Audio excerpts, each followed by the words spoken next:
بسم الله الرحمن الرحيم والعصر إن الإنسان لفي خسر إلا الذين آمنوا وعملوا الصالحات وتواصوا بالحق وتواصوا. بسم الله الرحمن الرحيم. Tunasema asante sana msikilizaji mpendwa kwa kuchukua fursa hii ya kuelimika katika dini ya haki kwenye kipindi hiki cha Ilmu Yenye Manufaa. Ilmu Yenye Manufaa ni kipindi kilichotayarishwa na the QSSEA Production, the Quran and Sunnah Society of East Africa. hakuna masala kama haya. Hakusibu Sheikh Ibn Uthaymeen. Bewa sema Ibn Uthaymeen hakusibu. Ben nani? Bewa tukua kauli ya nani katika masala haya? Kwa hivyo hii ni kuonyesha kwamba ni jambo ambalo la khilafu. Na wako kama alivyosema al-ustadh al-fadhila kama wanazuoni wako na kauli tashika. Wewe ikiwa atakutuita mahizbi, ita mahizbi. Jumaa tutapiga video kwa sababu ya da'wa na mihadhara insha Allah tutaendelea. Liyahdika man halaka ya Uislamu juu ya mchawi ni kuuawa, awe mke au awe mume.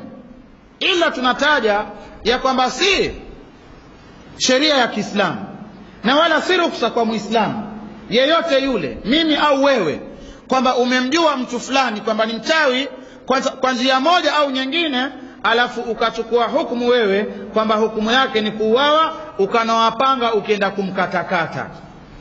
Si sheria ya Kiislamu na wala si ungejua tu maana matatu ya amin. Amin ni kuwa maana ya kwanza. Ibn al-Ambari anasema kwa Ibn Abbas radhiallahu anhu amesema maana ya kwanza watu wakisema amin ina maana kuwa kadhalika yakunu, hivyo ndivyo itakavyokuwa, yani tuwe hivyo. Maana yake ni kuwa ukisema ghairil maghdubi alaihim ihdina siratal mustaqim, kuthibitisha katika njia iliyonyoka. Ghairil maghdubi alaihim sio njia ya wale waliokasirikiwa, wala vile kwa kutaka kufaidika kupata ilmu katika sehemu ambayo utayapata masala haya kwa uzuri. Rudi katika Sharh al-Mumti, wallah utayapata vizuri. Sheikh Uthaymeen ameyaeleza kwa insaf na kwa ilmu kwa yule anayetaka masala haya. Lau hutaki, sema haya ni maukifu yangu mimi, maukifu yangu mimi, hili bwana liona halifai. Wewe mwenzangu kama lafaa sawa, fabiha wa neema, lakini sio unihizibishe mimi kwa sababu ya nini? Ya kwamba naonekana katika moving camera, tena sichezi ngoma, naonekana kwamba nawalingania kusoma. Basi alikwenda kaandika makala akaita hatari nyeusi.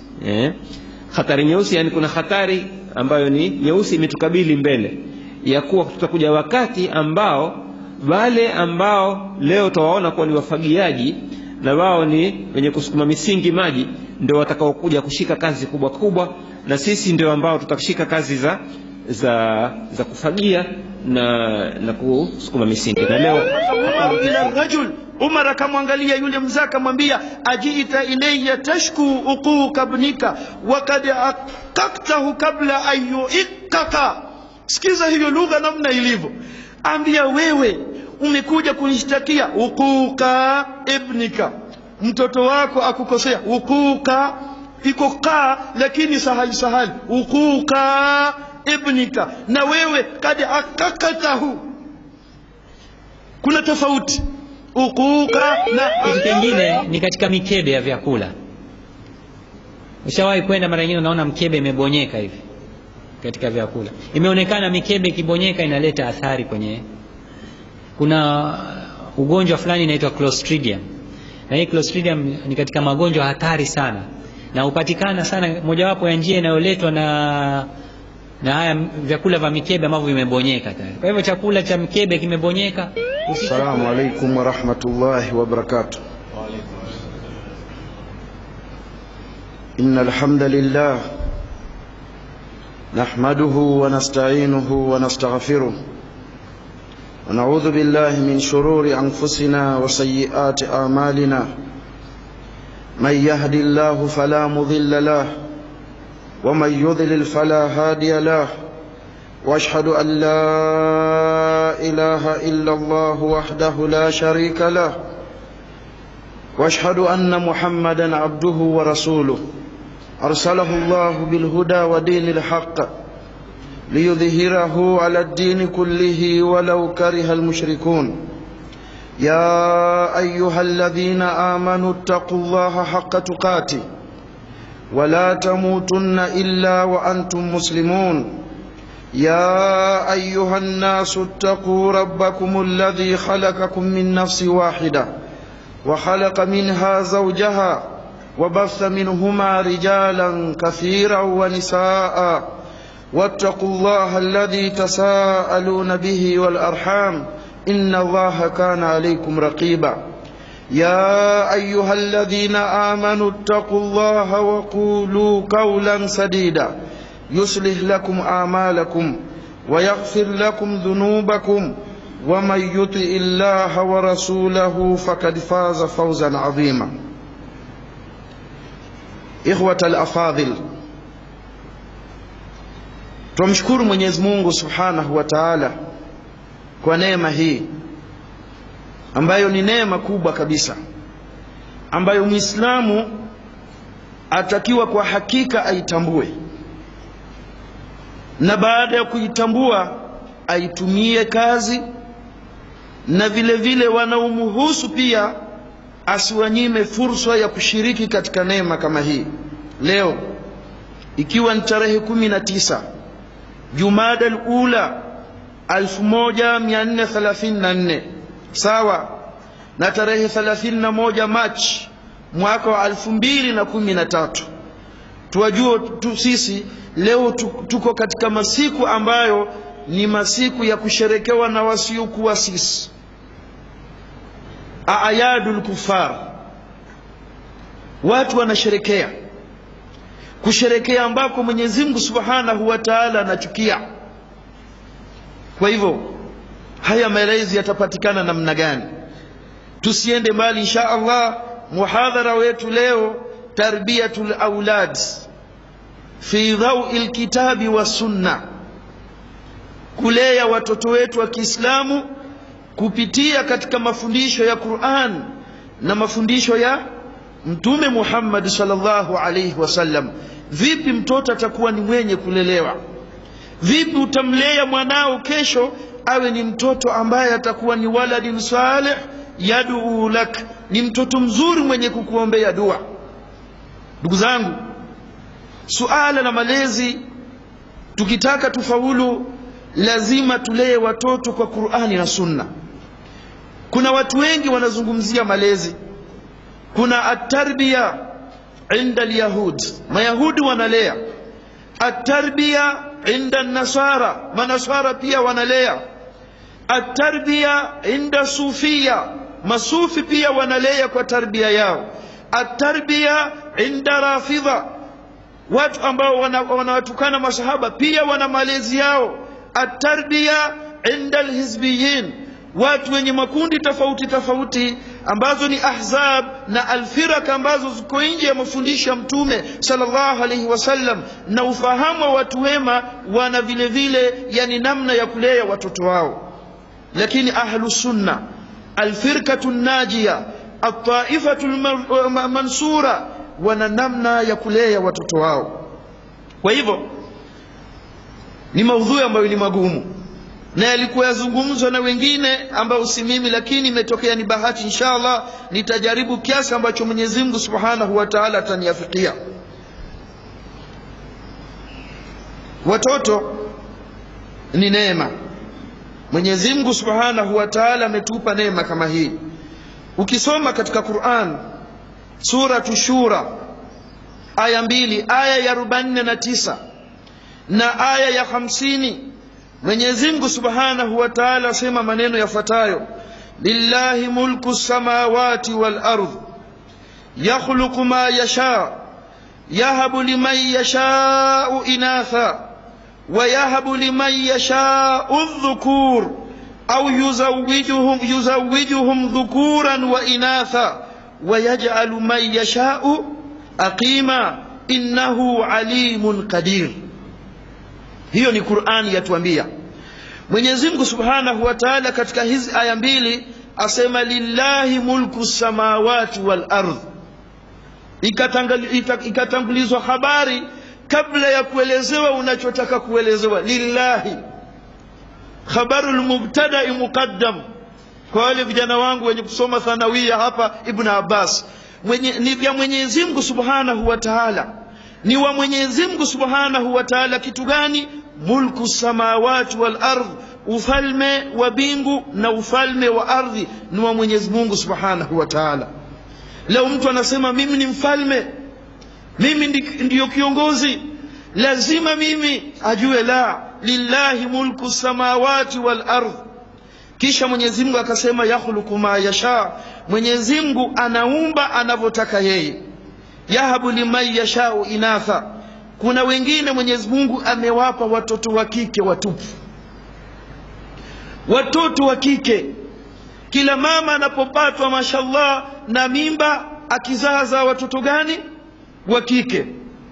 Na wanaume wengine hukasirika akiona mkewe amezaa mtoto wa kike, amuuliza what is this, kwa nini wewe, why, kwa nini kuzaa huyu, mimi nataka mtoto wa kiume.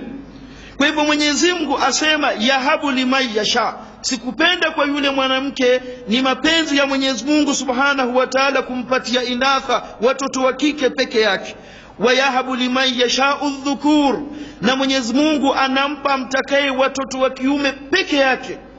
Kila anapozaa ndume, kila anapozaa ngangari, kila anapozaa azaa mvulana tu, mpaka naye mwanamke usema jameni, na mimi mbona sipati mtoto wa kike? Si makosa ya yule mme. Haya Mwenyezi Mungu Subhanahu wa Ta'ala ashayapanga. Kisha Mwenyezi Mungu akasema au yuzawijuhum dhukuranan wa inatha, na wakati mwingine Mwenyezi Mungu huchanganya, akampa mwingine watoto wa kiume na vile vile akampa watoto wa kike, akamchanganyia Mwenyezi Mungu Subhanahu wa Ta'ala. Wa yaj'alu man yasha'u aqima, na Mwenyezi Mungu humfanya amtakaye akawa ni tasa, hazai kabisa. Atajaribu yeye, atasujuda muombe Mwenyezi Mungu Subhanahu wa Ta'ala, lakini kwa kadari ya Mwenyezi Mungu na uadilifu wake hapati mtoto kabisa, hapati. Ataenda hospitali, ataenda mpaka habol, mpaka kwa dokta nani na nani, lakini hapati mtoto kabisa. Mapenzi ya nani? Ya Mwenyezi Mungu Subhanahu wa Ta'ala, na kazi yake. Kwa hivyo Mwenyezi Mungu hii ni kazi yake. Kisha Mwenyezi Mungu Subhanahu wa Ta'ala akasema innahu alimun qadir, Mwenyezi Mungu ni mjuzi sana. Kwa nini akupe watoto wa kike peke yake? Mwenyezi Mungu ajua ni kwa nini. Kwa nini akupatie watoto wa kiume peke yake? Mwenyezi Mungu ajua kwa nini. Kwa nini akuchanganyie wewe watoto wa kiume na watoto wa kike? Mwenyezi Mungu alimun, yuwajua. Usiseme kabisa kuwa mimi nilikuwa nataka angalau nipate watoto wa kiume, mbona nimepata watoto wa kike? Pengine ungezaa wewe majambazi, kutau tariq, watu ambao ni mashifta wabaya kabisa, wenye kuvunja maduka, wenye kurusha mawe, wenye kufanya mambo ambayo Mwenyezi Mungu haridhii. Mwenyezi Mungu akasema afadhali nimpe watoto wa kike. Hawa watoto wa kike watakuwa ni madhaifu, atapata wajukuu, watamuombea mbele ya Mwenyezi Mungu Azza wa Jalla. Kwa hivyo Mwenyezi Mungu ni alimun, ni mjuzi kwa nini afanya hivyo, na Mwenyezi Mungu Subhanahu wa Ta'ala ni qadir, ana uwezo wa kufanya lolote ambalo analitaka. Aya hii ni aya kubwa sana, ni aya inayotakiwa tuifikirie kwa undani kabisa ndugu zangu. Ni aya ambayo wanazuoni katika kuizungumzia wamezungumza mambo mengi ambayo tukitafuta nafasi hivi sasa kupata nafasi kama hiyo si rahisi. Ulama utafsir wasema kad tastawibu hadhihi al-aya ma ya'dilu as-sahaif allati istaghraqatha as-suratu bikamiliha. Aya hii tukianza kusherehesha itachukua zile swahifa zote na kurasa zote ambazo zimetaja suratu Shura. Lau aya hii moja itakuwa ni yenye kuzungumziwa, yani pages zake zitakuwa za shinda au za toshana na suratu Shura, kwa sababu kuna tasaulati nyingi sana. Mwenyezi Mungu Subhanahu wa Ta'ala aya hii ameileta kwa hali ya ustadi na hali ya balagha na hali ya fasaha ya hali ya juu. Wale wasomi ambao wanasoma Qur'ani na kudadisi mambo na kujua balagha, kuna kitu ambacho kinaitwa fannu sihhati taksim, fani ya kugawanya ukagawanya sawa sawa. na Mwenyezi Mungu amegawanya sawa sawa katika aya kama hii, tena ala tartibi alladhi tastadihi albalaghatu, katika utaratibu ambao ufasaha unautaka, wa huwa alintiqalu min aladna ila alala, ni kuanzia chini ukienda juu. Aya hii baadhi ya wanazuoni ndugu zangu wanasema ikiwa wewe utakuwa umepata mtoto wa kike mwanzo, wataka ushukuru sana na mke yule umpende kweli kweli, kwa sababu ameanza na jambo ambalo ameanza nalo nani? Mwenyezi Mungu Subhanahu wa Ta'ala, yahabu liman yasha'u inatha. Nafikiri wale waliotangulia na female wana furaha kweli kweli. Alhamdulillah, mimi nimetangulia Amina bwana, mimi nimetangulia Halima bwana, ana furaha kweli kweli. Mwenyezi Mungu ameanza na watoto wa kike. Kwa hivyo Mwenyezi Mungu alipoanza na watoto wa kike, wanazuoni wengine wakasema kuwa hii ni kuonyesha mtu anapokuwa amepata mtoto wa kike, basi ikawa ni mtoto wa mwanzo, atakiwa afurahi, na mke kama yule awe atakuwa ni mwenye kumpenda na kumshukuru Mwenyezi Mungu Subhanahu wa Ta'ala. Ndugu zangu Waislamu, mmoja katika ulama asema, ambaye ni Wathila ibn al-Ashqa radhiyallahu anhu, asema kuwa inna min yumni al-mar'a tabkiruha bil untha kabla adh-dhakar, hakika miongoni mwa kujua mke amebarikiwa. Ukitaka kujua umemwoa mwanamke ambaye ana nini? Ana baraka. Inna min yumni al-mar'a tabkiruha bil untha, anapoanza kuzaa mimba ya kwanza ni mtoto wa kike, kabla dhakari, kabla mtoto wa kiume. Lianna Allah badaa bil inath, kwa sababu Mwenyezi Mungu Subhanahu wa Ta'ala ameanza kwanza na watoto wa kike, kisha ndiye akataja watoto wa kiume. Sasa sijui ndugu zangu hapa wengi tumeanza vipi sisi? Wengi tumeanza vipi? Usiniulize kwanza wewe sema wewe ustadhi mwanzo. La, lakini kila mmoja ajijue tu kuwa yeye ameanza namna gani. Je, ameanza na mtoto wa kike au ameanza na mtoto wa kiume? Huyu ni mwanachuoni amesema namna hivyo, kwa mtoto wa kike ndio bora zaidi, na yule mwanamke kuna dalili kuwa ana baraka katika maisha yake insha Allah. Baadhi ya wanazuoni wakasema la, Mwenyezi Mungu Subhanahu wa Ta'ala ameanza kuanzia wa chini akipanda kwenda juu. Mwenyezi Mungu asema yahabu liman yasha'u inatha, humpa amtakaye watoto wa kike, wa yahabu liman yasha'u dhukur. Angalia tofauti kabisa, yahabu liman yasha'u inatha, hakuna alif na lam, lakini ilipokuja katika dhukur, wa yahabu liman yasha'u dhukur. Unaona sasa? Unaona Qur'ani namna ilikuwa na ufasaha, na wote ni watoto, lakini wengine wametiliwa alif na lam, wengine hawakutiliwa nini? Alif na lam. Rafiki yangu aliyetiliwa na ambaye hakutiliwa, nani aliyena baraka? Aliyefanya nini? Aliyetiliwa shekho katiliwa biriani wa fawqahu mauz, na juu yake kuna ndizi, si furaha hiyo? Nakumbuka kabla ya miezi miwili hivi tumealikwa mahala katika karamu, kaletwa biriani mashallah, na kila mmoja upande wake akawekewa ndizi. Sasa tumeenda na mmoja katika ndugu zangu kutoka sehemu fulani, yeye hakujua maana ya ndizi ile ni kitu gani shekhi. Watu hawajaanza yeye kuosha mkono tayari akatafuna ndizi yake akaimaliza. Akaimaliza ndizi yake.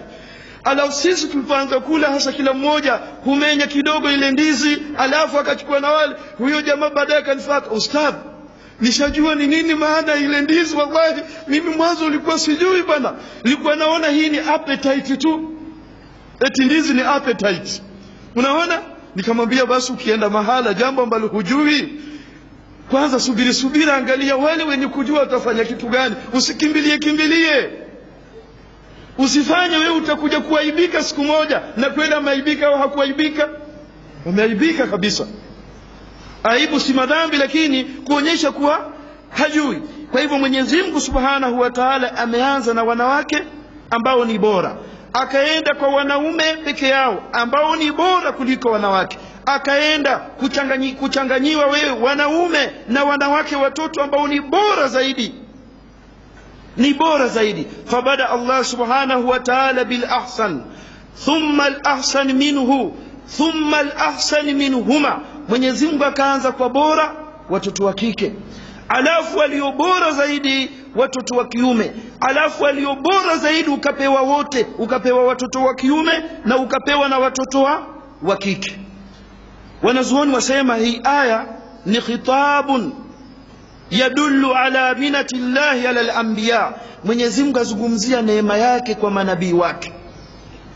Sisi ndugu zangu, yani mtu anapokuwa yeye amepatwa na jambo fulani asema mimi bana siwezi bana, lazima niangalie, lazima mimi naona kuena. Yani wewe Muislamu, kitu gani ambacho wewe eti umepata wewe pengine pigo mtihani haujawahi kutokea katika dunia hii? Kitu gani mpaka useme mimi ni kitu gani eti siwezi kusubiri?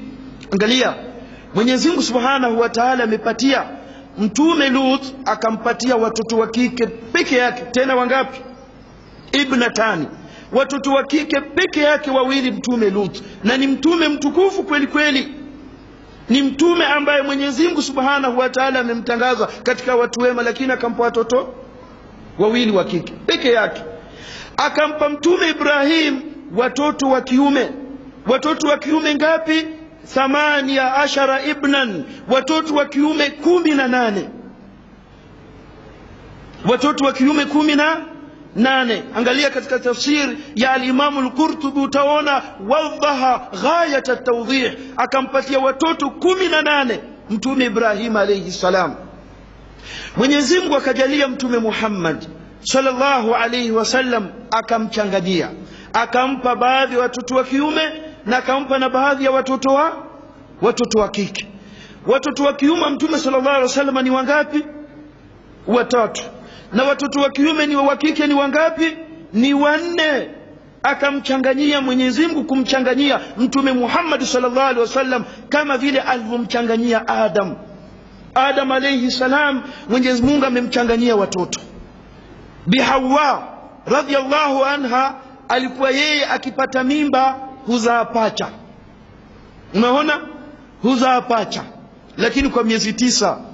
Usishike ile hadithi ambayo rawahu Changamwe kuwa yeye alikuwa akizaa jioni alafu tena azaa asubuhi alafu tena jioni yuwazaa. Salala, basi na huyo mke wake amezaa asubuhi alafu ampa vipi mimba kabla ya jioni azae tena? Alaysa indaka ihtiram, alaysa indaka shafaka warahma wajala bainakum mawaddata warahma, itakuwa iko wapi? Ilikuwa ni kawaida tu miezi 9 kama wengine. Lakini mama Hawa alipata mimba kama anavyosema al-Imam Ibn Kathir katika al-Bidaya wa Nihaya, amepata mimba 120 na kila mimba pacha. Unaona? Sasa Adam na Hawa walipata watoto wangapi? Watoto 244. Wewe ukifikisha watoto 6 tu tayari itakuwaje? Mambo magumu, serikali za sijui vitu gani. Ya akhi, arrazaku huwa Allah. Mwenye kuruzuku ni nani? Ni Mwenyezi Mungu Subhanahu wa Ta'ala. Kwa hivyo Mwenyezi Mungu Subhanahu wa Ta'ala akamchanganyia Mtume Muhammad watoto wa kiume na watoto wa kike. Wayajalu man yashau aqima, na Mwenyezi Mungu humfanya mtakaye akawa ni tasa. Ulama wakasema kama vile Nabiyullah Isa alayhi salam hakuzao. Hivi sasa Qur'ani ikija na hadithi zikija husikii kuwa Isa atakuwa na mwana, hatujui kuwa kirudi atazao au hatofanya nini. Elimu hiyo iko kwa nani? Kwa Mwenyezi Mungu Subhanahu wa Ta'ala. Na Yahya ibn Zakaria pia hakupata mtoto kabisa, na ni nabii wa Mwenyezi Mungu Azza wa Jalla. Tena ameitwa jina ambalo ni tukufu kabisa, ambalo hakuitwa mtu mwingine, hana somo wake, lakini hakufanya nini? Hakupata mtoto. Sasa ndugu yangu, mama, dada, wewe ikiwa hukupata mtoto usikia uchungu, itakuwaje mimi? Mbona mambo haya mimi naona kama ni nuksi, naona kuwa naonewa. Hujaonewa. Wewe si bora kuliko Mtume Isa, si bora kuliko Mtume Yahya.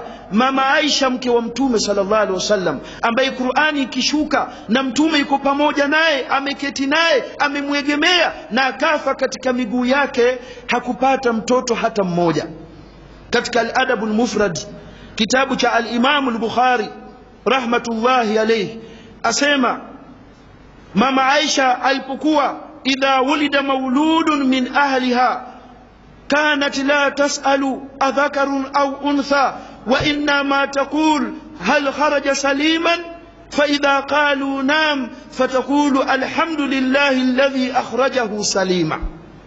Angalia ndugu zangu, watu kujua neema na kuichunga neema. Mama Aisha alipokuwa yeye hakuzaa, katika jamaa zake ikiwa mtu amezaa na mtoto ashazaliwa, akiletewa habari tu haulizi je ni wa kiume ni wa kike, ni mimi ni wewe. Wengine huulizwa hivi. Kwa hivyo kama ni mwanamume ni mimi ni wewe, kama ni mtoto wa kiume unasema ni mimi, kama ni mtoto wa kike anayekuuliza ni wewe. Mama Aisha alikuwa haulizi namna hivyo, alikuwa akiuliza je mtoto huyo ametoka salama, mtoto huyo amezaliwa na viungo vyake viko sawa.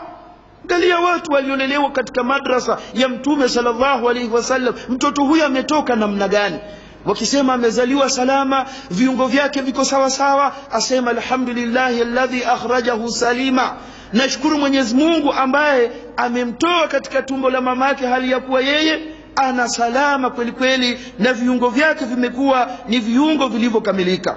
Kwa hivyo ndugu zangu, hivi ndivyo ilivyo katika aya hii, na kuonyesha watoto ni hibatur rahman, ni zawadi kutoka kwa Mwenyezi Mungu subhanahu wa ta'ala. Qala al-Qadhi Abu Bakar ibn al-Arabi, moja katika wanazuoni al-Imam Ibn al-Arabi. Ibn Arabi yule ni khabith, lakini Ibn al-Arabi katika ulama urabaniyin asema katika kitabu chake Ahkamul Quran, asema wakad ankara qaumun min ru'usi al-awam wujud al-khuntha bihadhihi al-aya. Asema kuna watu wengine ambao si wasomi wamesema hakuna khuntha. Na kitu wajua khuntha sio? Mtu amezaliwa ana silaha mbili, ana mikrofoni na ana amplifier.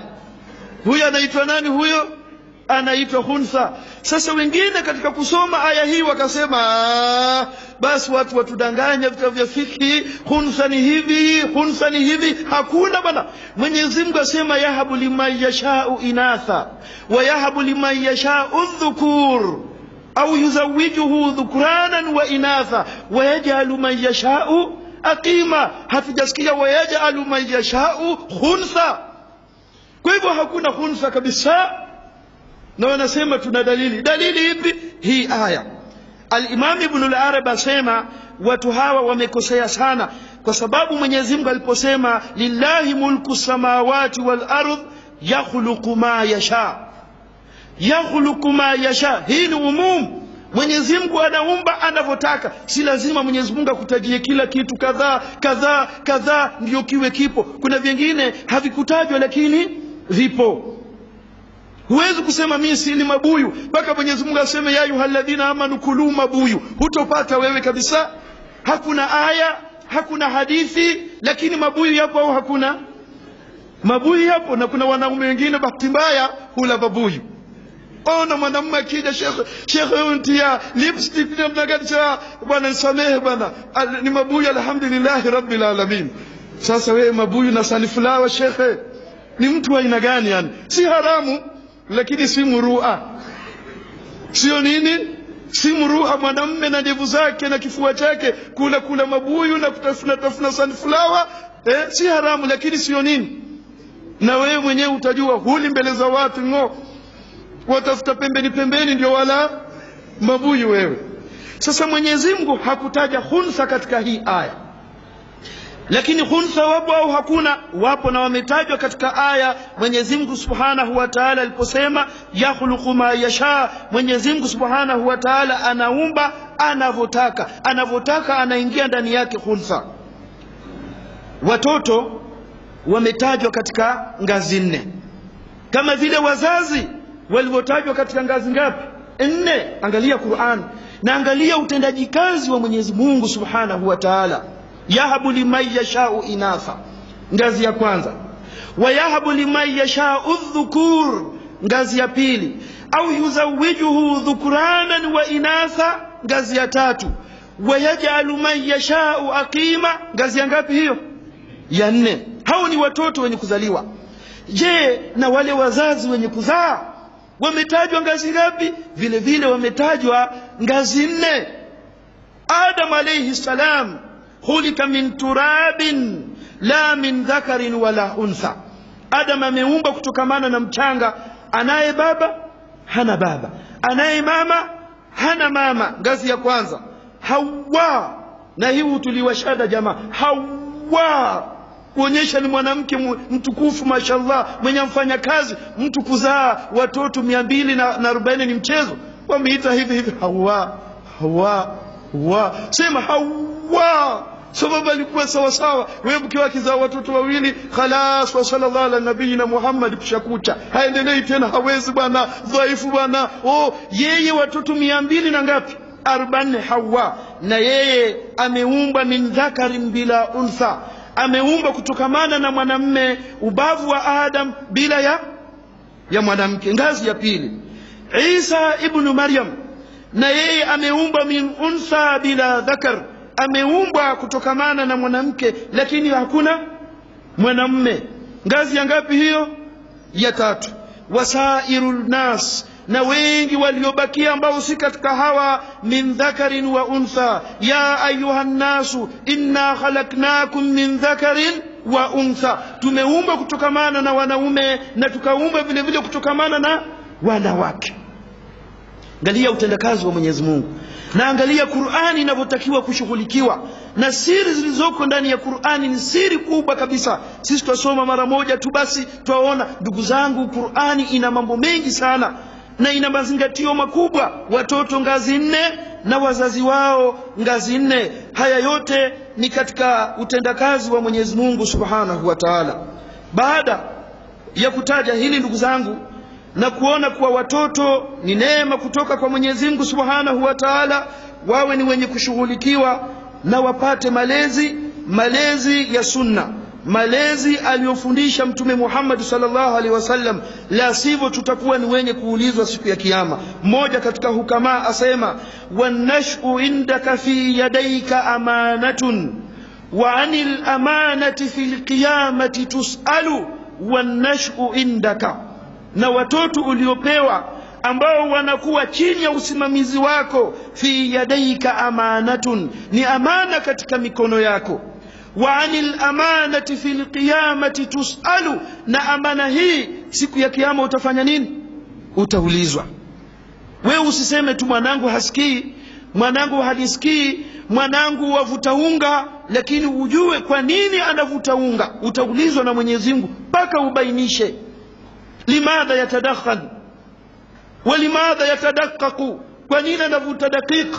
Utaulizwa mbele ya Mwenyezi Mungu, limadha yatadakkaku hadha alwalad. Tutajibu kitu gani ndugu zangu? Tutajibu kitu gani? Kwa hivyo tujue kuwa hii ni amana na tutaulizwa na Mwenyezi Mungu Subhanahu wa Ta'ala, na tuwe tayari kumjibu Mwenyezi Mungu. Na hatujui kama tutafaulu au tutakuwa ni wenye kufeli. Kama hatukulea vizuri tutakuwa ni wenye kufeli, lakini kama tumelea sawa sawa, insha Allah itakuwa ni sababu ya sisi kufaulu. Ni nini faida ya kulea watoto vizuri?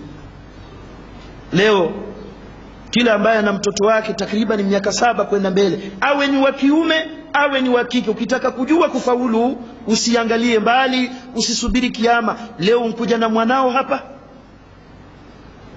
umekuja na mwanao wa kiume, yuko hapa hivi sasa. Aina huwa yuko wapi katika hizi Pasaka? Yuko wapi? Je, mtoto wa kike amekuja na mamake yuko juu, au hawako hapa Mombasa, wako safari pengine? Sasa hilo ni la kwanza la kuonyesha kufeli. Nuktatul ibtida, nukta ya kwanza kufeli ni kama hii. Mtu mashallah saful awwal, mbele Uislamu mashallah, lakini sufrun fi tarbiya, katika kulea yuko nyuma kweli kweli. Katika kulea hakuna lolote ambalo analifanya. Sasa huyu ana hasara kubwa. Je, kuna faida gani? Faidatul waladi salih, kuna faida gani ya mtoto mwema? Hadithi ambayo ni maarufu, Mtume sallallahu alayhi wasallam, hadithi Abu Huraira asema, idha mata ibnu adama inqata amaluhu illa min thalath, sadaqatun jariya au ilmun yuntafau bi au waladun salihun yad'u lahu, rawahu Muslim. mtu akifa basi hakuna lolote, hakuna thawabu atakayopata isipokuwa mambo mangapi? Matatu. Ana sadaka, mashallah ametanguliza ya kuendelea, au ana elimu ambaye amekuwa amefundisha elimu ile yaendelea baada ya kufa, au ana mtoto mwema. Ana mtoto mwema, sio mtoto tu, ana mtoto mwema yad'u lahu, mtoto mwema yule humuombea Mwenyezi Mungu Subhanahu wa Ta'ala, warhamhuma kama rabbayani saghira. Allahu akbar. Mtoto mwema ndugu zangu, jambo muhimu kabisa. Riwaya nyingine asema waladun min sulbihi, mtoto kutokamana na mgongo wake. Mtoto kutokamana na mgongo wake, sio mtoto wa mtu mwingine tu kama wanavyosema ahlul ahwa kuwa mtoto yoyote tu mtoto yoyote tu bwana. Wakati wa hitima watu wa Hindi ndio dalili. Hitima iko wapi? Au waladin salih yad'u lahu, mtoto mwema muombea, yani kule kutengeneza wali na maji matamu na biriani, basi hiyo ndio kuombewa sasa.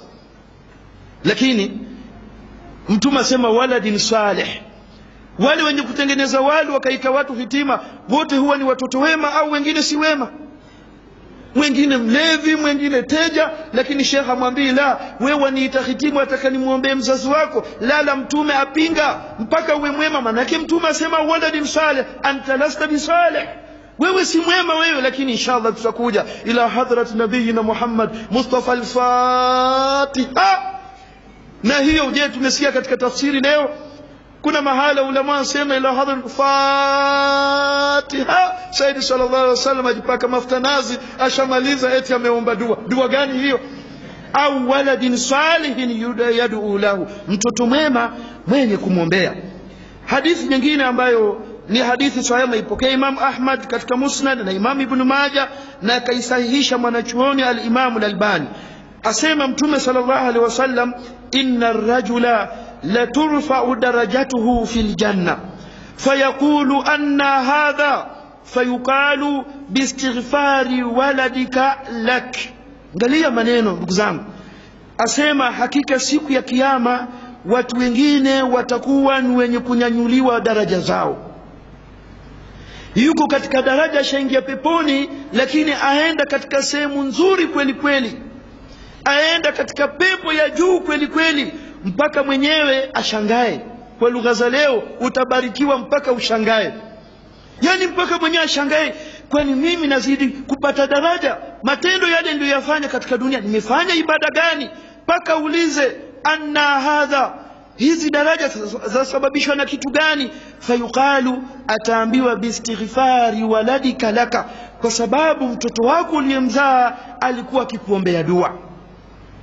Alikuwa akifanya nini? Akikuombea dua. Leo wewe wapandishwa daraja na daraja na daraja na daraja kwa sababu ya nani? Ya mtoto wako. Ndugu zangu, hapa kweli sisi tusilee watoto mpaka watoto wakatuombea dua sisi tukapandishwa daraja katika pepo ya Mwenyezi Mungu. Watoto wetu waharibike kweli ndugu zangu, wawe ni watoto ambao kwa hakika ni watoto wa kusikitisha ukiwaangalia. Ndugu zangu, leo kuna mmoja juzi katika wazazi aniambia, ustadhi, mimi mwanangu sitaki aharibike, akitaka chochote humpa. Akaniambia juzi eti kwa mfano juzi mwanangu nilikuwa nimemnunulia simu ya shilingi 8,000, mtoto wa kike miaka 18 takriban au 19. Sasa asema ataka smartphone. Hata mimi sijaona, nasikia imetoka simu moja inaitwa smartphone, sijui inafanana vipi ile, sijui ndani yake kuna mineral water au ni simu ya aina gani hiyo. Sasa sema na mimi nishamnunulia jana yenyewe, nimempa smartphone. Nikamuuliza, je, madrasa amfika klasi ya ngapi? Amfika fasulu gani? Asema kusema ukweli shekhe, sikudanganyi, madrasa hakujaliwa. Madrasa hakufanya nini? Hakujaliwa, hajasoma madrasa. Basi almuhim ajua kuswali, lakini hakusoma sana hivyo, alikuwa mengi, hata hajui mtoto wake amefika fasulu gani, lakini humnunulia nini? Smartphone. Sasa wewe wafikiria ndugu zangu, ikiwa tunalea watoto sambli hii, kweli wao watatuombea dua mbele ya Mwenyezi Mungu tupandishwe daraja? hadithi nyingine ya Mtume sallallahu alaihi wasallam iliyopokelewa na Imamu Abu Nuaim na al-Imamu al-Baihaqi na wengineo katika ulama na al-Imamu al-Mundhiri katika tarhib wa targhib, asema sab'un, watu sambli saba, yajri ajruha lil'abdi ba'da mautihi wa huwa fi kabri, yani watu walio na sifa saba thawabu zaendelea kumiminika na wao wako makaburini baada ya kufa. Akasema kwanza, man allama ilman, mtu ambaye amefundisha ilmu. Mtu ambaye amefanya nini? Amefundisha ilmu. Ni shekha alikuwa na ilmu akafundisha watu ilmu ya manufaa, iwe ni ilmu hii ambayo tutasema ni ilmu ya dini, au hata kama ni ilmu nyingine zile ambazo tutasema ni za dunia lakini zasaidia pia yaingia katika ilmu.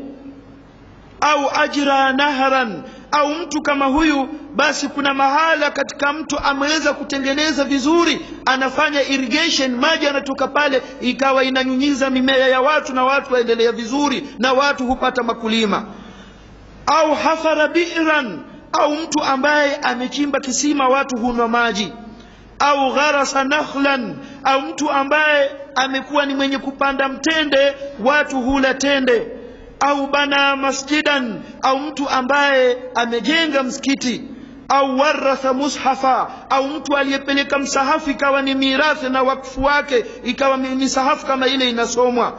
Au taraka waladan yastaghfiru lahu baada mauti, au akaacha nyuma baada ya kufa mtoto yastaghfiru la. Walfilu almudhari yufidu takrara watajaddud, kila mara yule mtoto hufanya nini? Humwombea mzazi wake, humwombea mzazi wake, Mwenyezi Mungu msamehe babangu, Mwenyezi Mungu msamehe mamangu. Basi watu kama hawa ndio watu waliofaulu mbele ya Mwenyezi Mungu Subhanahu wa Ta'ala, na ndio watu ambao wamefuata hususan yale yanayotakiwa.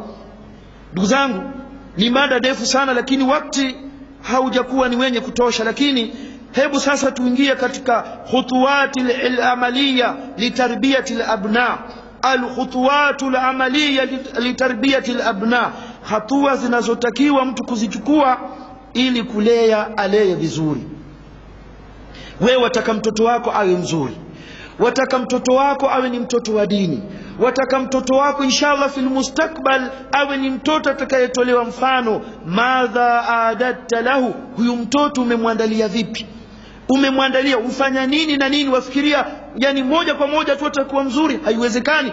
Na hususan leo Mombasa, leo hii Mombasa ambayo tuishi, ndugu zangu, tunajua tuna baadhi ya wazee wetu hivi sasa wamechukua watoto wao kupeleka uzunguni, kwa sababu watoto watafanya nini ndani ya Mombasa? Wataharibika.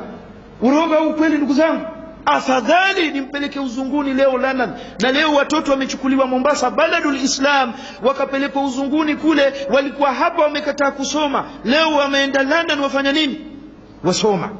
Mtoto mwingine ameingilia drugs, amechukuliwa, basi bwana uko Dubai, uko Saudia, huku kuna kazi, angalau mtafutie kazi yote mwanangu bwana unga. Akachukuliwa mtoto hapa, kapelekwa Dubai, kapelekwa Arabuni kule, akaenda basi eti kwa sababu asiharibike. Kwa nini haribike Mombasa? Wa Mombasa baladul Islam. Kwa nini? Ni kwa sababu sisi dini tumeiweka nyuma ndugu zangu. Dini hatuthamini sisi ni Waislamu tu.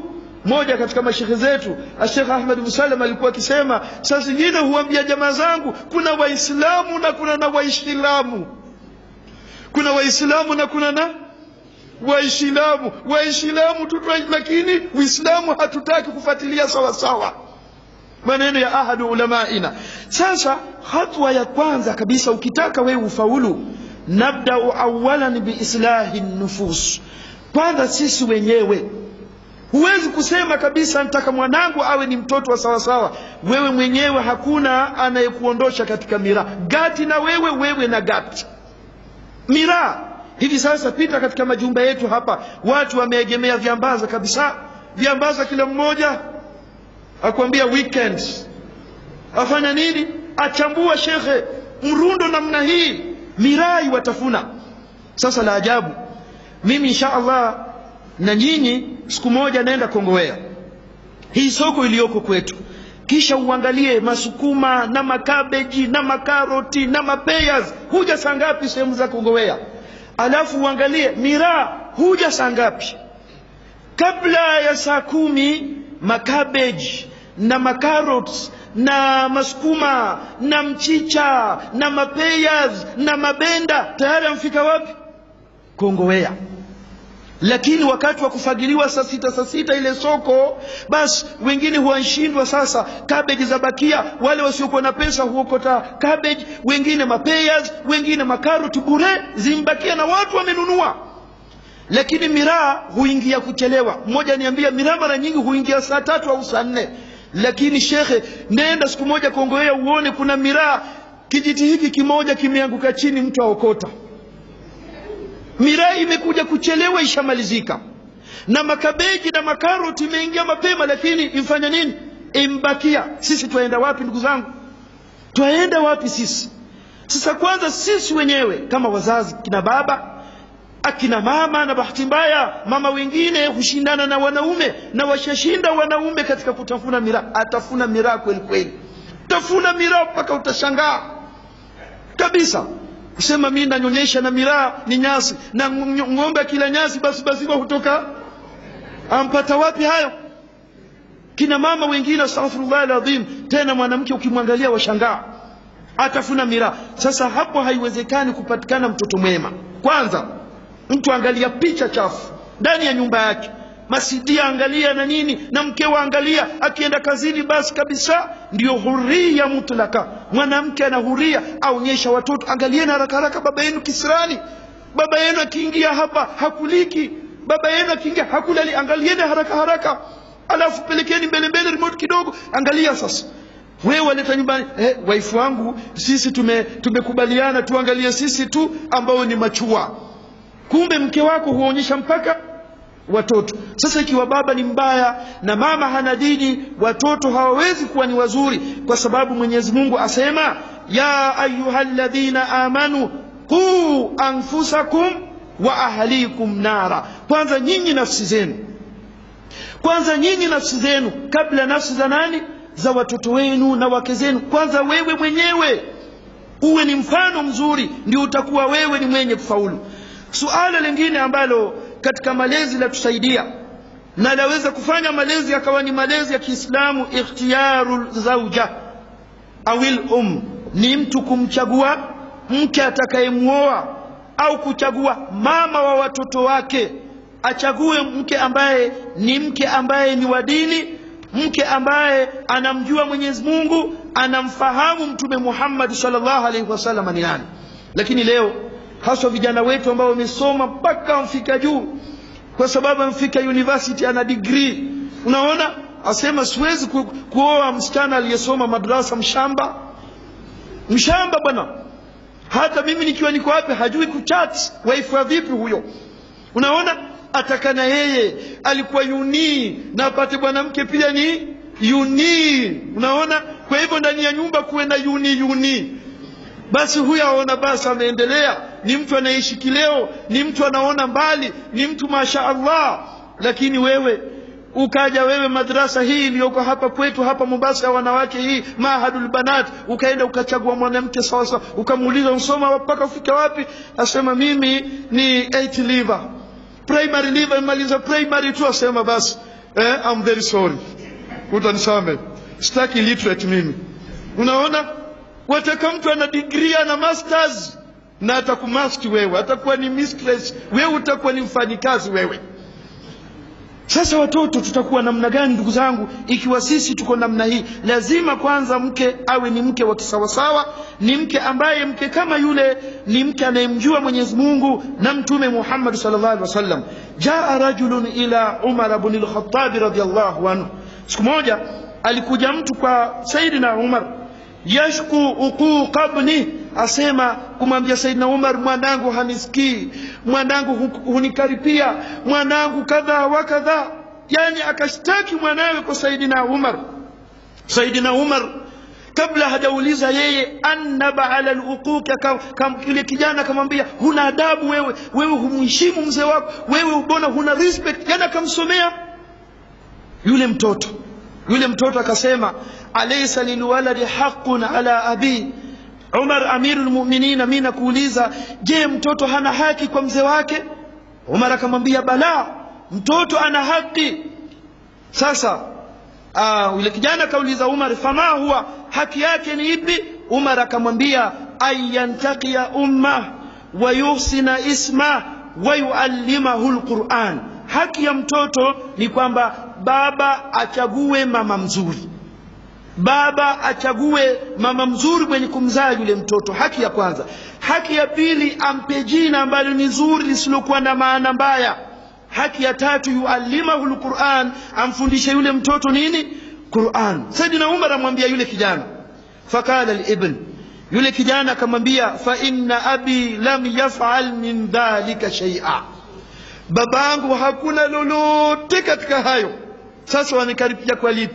Babangu hajafanya chochote katika hayo. Fa inna abi lam yaf'al min dhalika shay'a, amma ummi fa innaha zinjiya kanat limajus.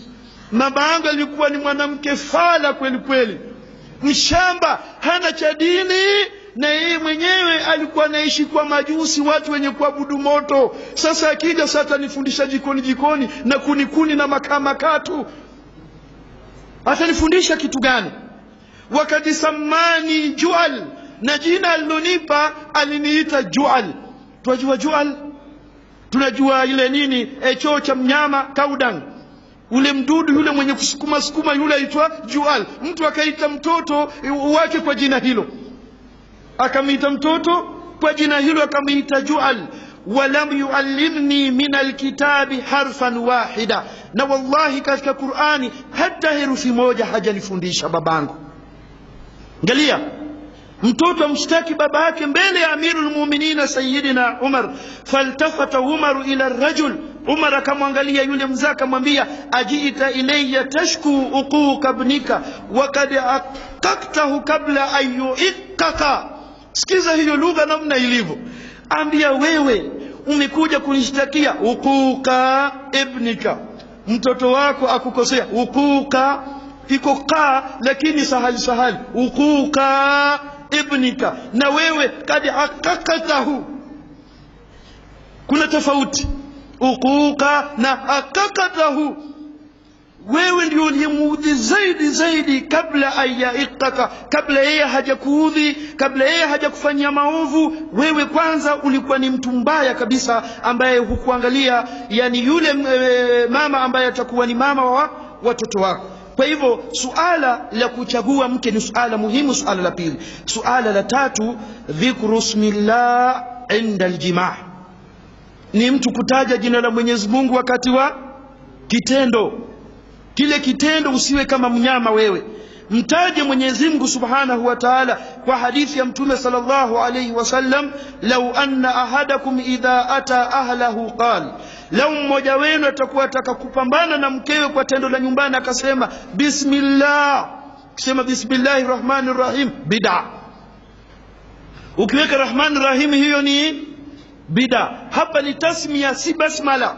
Atakayesema bismillah, Allahumma jannibna ash-shaytan wa jannibi ash-shaytana ma razaktana, hii dua unaona, faqudhiya bainahuma walad lam yadhurra.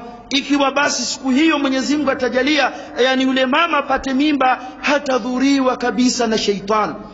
Leo mambo mengine tunayosikia, ruqya, watu kuvamiwa, watu kusomewa Qur'ani, saa zingine ni hii kuhalifu hadithi ya nani?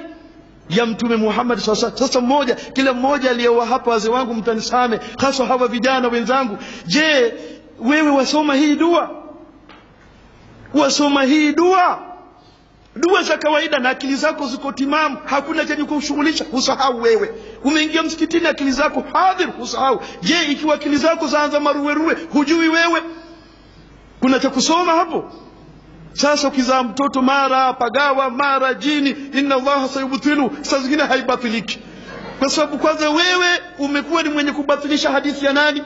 Ya Mtume Muhammad sallallahu alayhi wasallam. Kwa hivyo dua hii ni dua muhimu sana ndugu zangu, ni dua ambayo yatakiwa kila mmoja aiangalie. Na ndugu zangu wengine katika wanaume, asatidha, mashaikh, na sisi talaba wadogo, twajua dua hii. Na mtu ameoa hata siku moja hajakae na mkewe, baada ya swala isha chakula akamwambia leo kabla hatujalala kuna tuition hapa. Tuition ya nini? Taka nikufundishe dua. Aya sema bismillah, bismillah. Allahumma jannibni, Allahumma jannibna, Allahumma jannibna shaytan, Allahumma jannibna shaytan.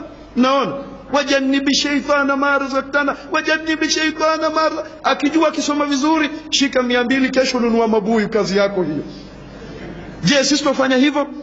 Je, kama wewe wasoma peke yako, ayuha dai, ayuha talib ilm, wewe wasoma peke yake, yule hasomi, mambo yataka musharaka shekhe, mambo yataka musharaka. Kwa hivyo suala linalotakiwa insha Allah, yatakiwa mtu asome ile dua, ndio insha Allah mtoto wake atakuwa mzuri. 4, mulahadhatul ummi fi athna'il hamli, ni mtu kuchunga mkewe wakati mkewe ni mjamzito. Amchunge mkewe kwa uzuri kabisa. Nafikiri Dr. Ashraf aweza kueleza hili kwa urefu kabisa. Yani mke kama yule ana mimba ya mwanao, kisha watafuna naye miraa. Mke atafuna miraa na ana mimba, ya Rabbi, ya Rabbi, na huko apiga kangeta na kolomba na gati, kisha ataka mtoto ataelekea wapi? Sasa ataelekea kuwa mateja tu? Ataelekea magodoroni kabisa, magodoroni, hataelekea kwenda katika mapilo yeye na nini, ataelekea kule. Lazima mwanamke aliye na mimba ale vyakula vya halali, asitumie madawa ya kumdhuru na madawa ya kulevya. Pili, umwepusha na al-amalu shaka, yani kumwepusha na nini? Na kazi ngumu, kazi ngumu, afanya kazi kama punda. Alafu mtoto atatoka vipi salama saa zingine? Yani mpaka apite mpaka mke yetu, kwa sababu yeye pia ni graduate, wewe arudi saa 12, yeye arudi saa 3. Very tired, akirudi peresha. Anshinda wapi? Na lunch. Leo Mombasa lunch ni kitu gani? Lunch huwa kuna kitu kidogo hivi ambacho paipai moja, embe moja, karoti nusu na nini, na vijiti vya kutoa uchafu katika meno, ndio vyakula vile. Ukiangalia wanawake wenye kufanya kazi wengi, ikifika wakati wa lunch waenda karibu na blue room, waenda kuchukua vile lunch eti arudi na hii yuko mimba. Lazima kuchungwa mwanamke ambaye ni mjamzito insha Allah. Na vile vile wenye kuvuta sigara, kuna mzee mmoja si hapa, siku moja tuduza hii niambia, baadaye kanifuata nje, ustadhi mashaallah mawaidha yako mazuri, lakini ustadhi wallahi umenuudhi sehemu moja tu. Sehemu ipi? Sigara. Salala, kwani nakuomba pesa wewe ndio nikanunua sigara? Ya subhanallah, hii ni sheria ya Kiislamu ndugu yangu. Wewe mkeo havuti sigara, wewe wavuta sigara, yako na mimba, wewe mvutia mbele yake,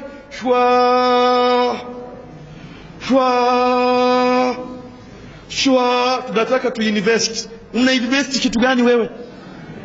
Una invest kitu gani? Hakuna. Wewe unadhuru mke kama yule na mambo mengineyo. Inshallah tuwe ni wenye kuyaangalia. Kwa hivyo nukta ya 4 ni nukta ambayo ya kumwangalia mama anapokuwa yeye ni mjamzito. Na vile vile ikiwa anakurubia kuzaa, umbashirie khairi. Sasa umbashirie nini? Khairi. Ndio manhajul Qur'an, ndio almanhajun nabawi. Mkeo akitaka kuzaa miezi 8 ishafika, basi mwambie inshallah Mwenyezi Mungu atakupitisha kwa sahali inshallah. Thumma sabila yasara. Wengine hiyo ndio aya yake, tukuzaa kwa usahali. Thumma sabila yasara. Mke mwenyewe hujua inshallah sipiti mimi katika operation. Sasa umbashirie, kwa sababu Mwenyezi Mungu alibashiria mitume ya Zakaria, inna nubashiruka bighulamin ismuhu Yahya. Mwenyezi Mungu vile vile wabasharnahu biishaqa nabiyyan minas salihin. Mwenyezi Mungu vile vile asema idh qalatil malaika ya Maryam inna Allaha yubashiruki bikalimatin minhu ismuhu almasihu Isa ibn Maryam wajihan fid dunya wal akhirah.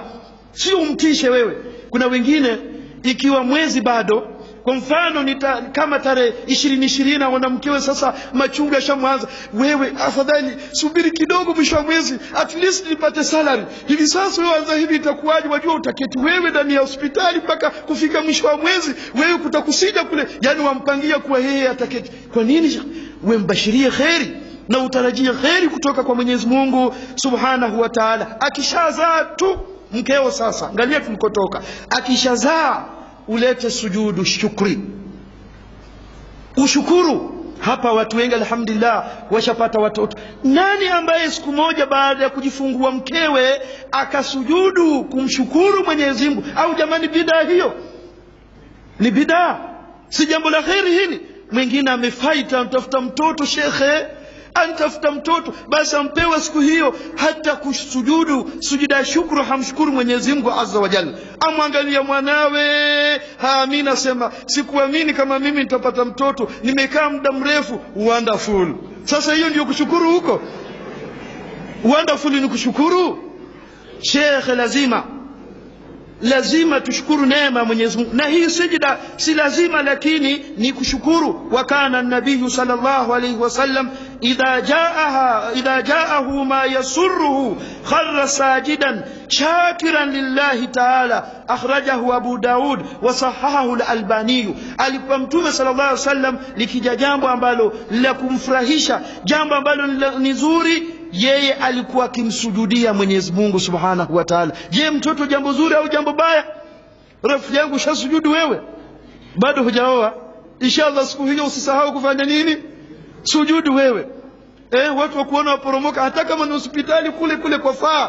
Wajuilat liya al-ardhu kulluha masjidan wa tahura, kule hospitali generali. Allahu akbar, subhana rabbiyal a'la wa bihamdi, subhana rabbiyal a'la bihamdi. Usisome dua nyingine Allahu akbar Mwenyezi Mungu alhamdulillah, no la, ile subhana rabbiyal a'la wa bihamdihi. Ndivyo tunavyofundishwa na Mtume sallallahu alayhi wasallam alikuwa kisujudu. Wasajada Abu Bakr Siddiq radhiyallahu anhu hina balaghahu fathul yamama shukra, na Sayyidina Abu Bakar na yeye alisujudu aliposikia furaha imeletwa kuwa Yamama imefunguliwa na ishakuwa ni katika miji ya Waislamu. Wasajada Ka'b ibn Malik lamma bushira bitawbati llahi alayhi, na wale ambao thalatha alladhina khulifu waliposikia kuwa Mwenyezi Mungu subhanahu wa ta'ala amekuwa ni mwenye kuwasamehe, wakasujudu kwa ajili ya kumsujudia nani? Mwenyezi Mungu subhanahu wa ta'ala. Leo tumefika mambo mangapi ndugu zangu? Takriban mambo 4. Ikiwa tutataka tulee vizuri, ikiwa tutataka tufaulu, smartphone haiwezi kulea mtoto wako vizuri kabisa ndugu zangu, kabisa. Kumlea mtoto ni uanze mbali kabisa. Kabla hujaoa wewe, kwanza wewe mwenyewe, kisha utafute mke sawa sawa. Sio tena wewe nenda kutafuta hivi mwanamke kama ilivyosikia mwanamke fala kama yule ambaye ameambiwa Umar, sasa nitafanyaje? Mke wangu hanisikii, mke wangu haambiliki. Kwa nini wewe mpaka unkosea, unchelewa sana? Kwa hivyo insha Allah taala leo tutakuwa ni wenye kukoma. Tuna muhadhara mwingine ambao tumepangiwa na mashehe zetu, na fadhilatu Sheikh Abu Bilal asema ni kesho inshallah, Mwenyezi Mungu akitujalia tutakuwa ni wenye kumaliza na kukamilisha yale yatakayokuwa yamesalia kwa leo. Kama tumepata ni kwa ajili ya Mwenyezi Mungu, tumekosea ni kwa sababu ya upungufu wetu na shaitani. Assalamu alaykum wa rahmatullahi wa barakatuh. Asantum wa jazakumullahu khairan.